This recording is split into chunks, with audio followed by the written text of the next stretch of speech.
Hi, I'm Lewis, also known as Skeffles, and welcome to the 26th devlog for my tower defense game, Project Torrim. Over the last couple of weeks, I've been drawing and animating enemy sprites for the game, with the most recent update bringing a white bull, fawn, hydra and minotaur bosses. I really like how they've turned out, and this week I'm going to continue creating 3 more bosses that I've got planned. Before I get started, I want to say thank you for such a great response on the last video. At this moment it's been out for less than 24 hours and it's probably my most well received video. It's gained more likes and comments than I've seen before, and even a few subscribers, so thank you. And just a reminder for those who don't like, comment or subscribe, please do. It's the best thing you can do to support me right now. Now let's open paint.net up and begin work on these bosses.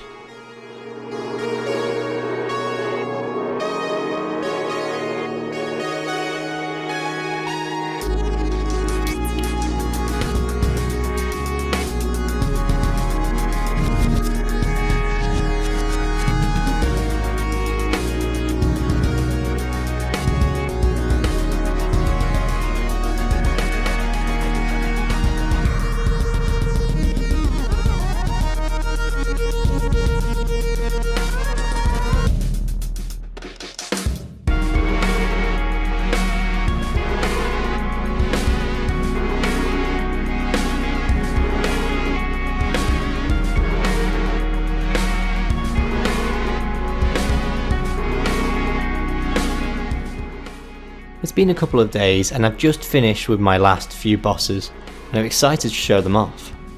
Let's start with the Cyclops boss. This is a very popular Greek myth.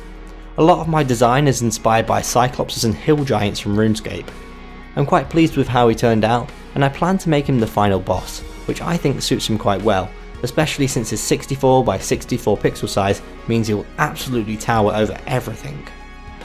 The next boss is the Griffin, which is a hybrid of a lion and an eagle. I took the basic shape of my lion sprite and added eagle parts until it looked right. I'm very pleased with how this one turned out, and hopefully the animation of the wings doesn't look too strange because I didn't want it to fly. The last boss I made is an Aeternae, which is probably the most obscure creature I've picked, but that means I can experiment with the design a lot more. For those who don't know, an Aeternae is a mythical creature with bony protrudences coming out of its head. This led me to combine a few different ideas, such as the Cyclops from Clash of the Titans, the Great Goblin King from The Hobbit, and Vogons from Hitchhiker's Guide to the Galaxy, to create my Aeternae. I think this turned out fantastic and will provide quite a grotesque boss for the players to kill. I'm really pleased with how these bosses have turned out, and I've learned a lot about drawing and animation over these last few weeks, which is absolutely fantastic. What do you think of them? Let me know in the comments below. For the rest of this week I want to recreate the game level, since I've recently lost my level. Unfortunately for me, there might be a few bugs in my level editor, so I'll have to fix the editor, recreate the map and see what else I can squeeze into this week.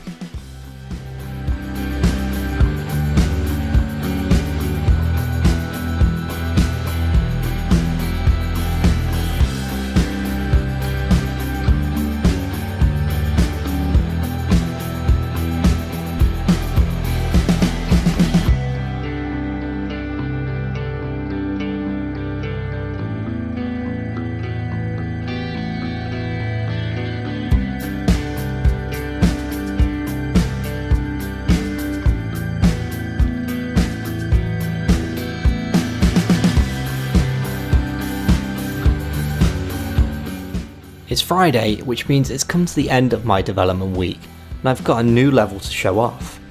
It's a little bigger than the previous level, but I really like it, and I suspect it will take about the same length of time for enemies to get around, since the previous level had a lot of backtracking involved. Unfortunately, I cannot test this right now since the path looks a little messed up, and the enemies move in a weird pattern. I suspect this is partially to do with the level loading, and the level editor itself. It's a little clunky right now since I had originally planned to make it mobile friendly, however I don't think I want that now. Either way, I think this new level looked great, and when I add all of the new enemies and bosses to it, it really gives you an idea of where this is going and how epic the bosses will look when they spawn. The last thing I did this week was look into creating a new sprite to replace the fortress scene in the level. The fortress doesn't fit well with the new theme, so I tried to create some Bronze Age army tents with differing layers of damage so you can track your health. I don't know about you, but I'm not too keen on how these look. I absolutely love the idea, so depending on how they are in game, I may redo them next week. What do you think? Let me know in the comments below. I think this week has been brilliant. I'm happy with the new bosses and level. Next week I'll be looking at a lot of smaller changes, mostly to the level, but also taking some features from Base Defender, my Ludum Dare game. Thanks for watching this devlog for Project Torrim. I hope you enjoyed watching. Leave the video a like to let me know you did, and subscribe to keep up to date with all the progress on the game. Thank you, and I'll see you later.